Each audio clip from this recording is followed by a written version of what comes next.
चीजों को एक जिंदगी से दूसरी जिंदगी में मत ले जाओ। एक बार कोई चैप्टर बंद हो गया तो वह बंद हो गया। लेकिन 3 दिनों तक वे मेरे मुंह में कुछ भी नहीं डाल पाए। मैंने बस मना कर दिया। लेकिन 3 दिनों के बाद मैं बिल्कुल ठीक था और वे सब हैरान थे। वह 3 दिनों तक मना क्यों कर रहा था? कोई बीमारी नहीं थी, कोई प्रॉब्लम नहीं थी, और 3 दिनों के बाद वह बिल्कुल नॉर्मल है। यह उनके लिए एक राज बना रहा। लेकिन इन चीजों के बारे में मैं बात नहीं करना चाहता क्योंकि तुम्हारे लिए ये सब काल्पनिक होंगी और मेरे पास उन्हें साइंटिफिकली साबित करने का कोई तरीका नहीं है। और मैं तुम्हें कोई विश्वास नहीं देना चाहता। इसलिए मैं उन सभी चीजों को काटता जा रहा हूं जो तुम्हारे मन में कोई विश्वास सिस्टम बना सकती हैं। तुम मुझसे प्यार करते हो, तुम मुझ पर भरोसा करते हो, इसलिए मैं जो कुछ भी कहूँ तुम उस पर भरोसा कर सकते हो। लेकिन मैं बार बार जोर देता हूँ कि जो कुछ भी तुम्हारे अनुभव पर आधारित नहीं है, उसे सिर्फ काल्पनिक रूप से स्वीकार करो। उसे अपना विश्वास मत बनाओ। अगर कभी मैं कोई उदाहरण देता हूँ तो वह बहुत ज़रूरी होता है क्योंकि उस व्यक्ति ने पूछा है, आप बचपन में इतने हिम्मत वाले और तेज कैसे हो गए? मैंने कुछ नहीं किया। मैंने बस वही किया जो मैं अपनी पिछली जिंदगी में कर रहा था। और इसीलिए बचपन में मुझे पागल सन की समझा जाता था क्योंकि मैं कोई वजह नहीं बताता था कि मैं कुछ क्यों करना चाहता हूँ। मैं बस कहता था, मैं यह करना चाहता हूँ। मेरे पास वजह हैं, मैं यह क्यों कर रहा हूँ, लेकिन मैं तुम्हें वे वजह नहीं बता सकता क्योंकि तुम समझ नहीं सकते। मुझे फिर से उस छोटे से गांव की याद आती है जहां मैं पैदा हुआ था। दुनिया ने सबसे पहले उस छोटे से गांव को क्यों चुना, यह समझ से बाहर है। यह वैसा ही है जैसा होना चाहिए। गांव सुंदर था। मैं दूर दूर तक घूमा हूं लेकिन मुझे वैसी सुंदरता कभी नहीं मिली। कोई भी पहले जैसी जगह दोबारा नहीं आता।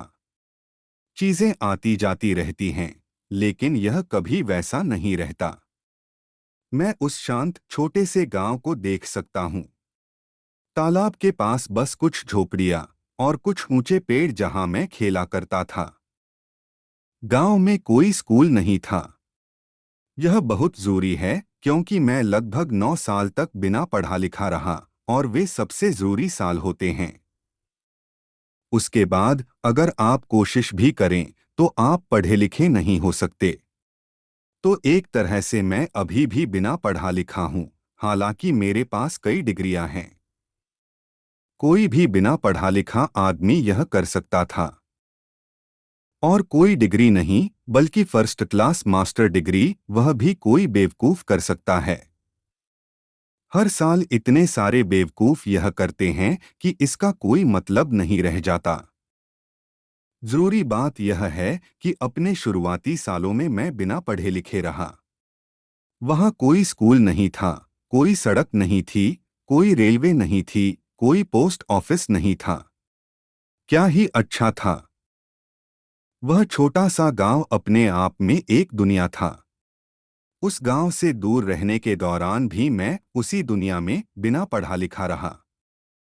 मैंने रस्किन की मशहूर किताब अनटू दिस लास्ट पढ़ी है, और जब मैं इसे पढ़ रहा था तो मैं उस गांव के बारे में सोच रहा था। Unto this last. वह गांव अभी भी वैसा ही है। लगभग 50 साल बाद भी उसे कोई सड़क नहीं जोड़ती, कोई रेलवे लाइन नहीं गुजरती, कोई पोस्ट ऑफिस नहीं, कोई पुलिस स्टेशन नहीं, कोई डॉक्टर नहीं। असल में उस गांव में कोई बीमार नहीं पड़ता। वह इतना शुद्ध और बिना गंदगी वाला है।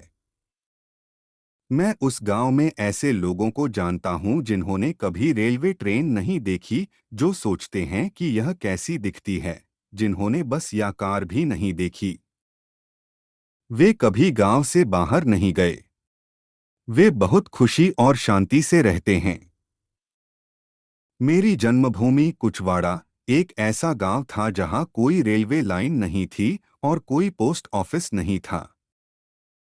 वहां छोटी छोटी पहाड़ियां थीं, बल्कि टीले थे, लेकिन एक सुंदर झील थी और कुछ झोपड़ियां थीं, बस घासपूस की झोपड़ियां। वहां सिर्फ ईंट का घर था जिसमें मैं पैदा हुआ था, और वह भी ज्यादा ईंट का घर नहीं था। वह बस एक छोटा सा घर था। मैं अब उसे देख सकता हूँ और उसकी हर छोटी बड़ी बात बता सकता हूँ। लेकिन घर या गांव से ज्यादा मुझे लोग याद हैं। मैं लाखों लोगों से मिला हूँ, लेकिन उस गांव के लोग किसी से भी ज्यादा मासूम थे, क्योंकि वे बहुत पुराने जमाने के थे। उन्हें दुनिया के बारे में कुछ नहीं पता था। उस गांव में कभी एक भी अखबार नहीं आया था। अब आप समझ सकते हैं कि वहां स्कूल क्यों नहीं था, प्राइमरी स्कूल भी नहीं। क्या आशीर्वाद था।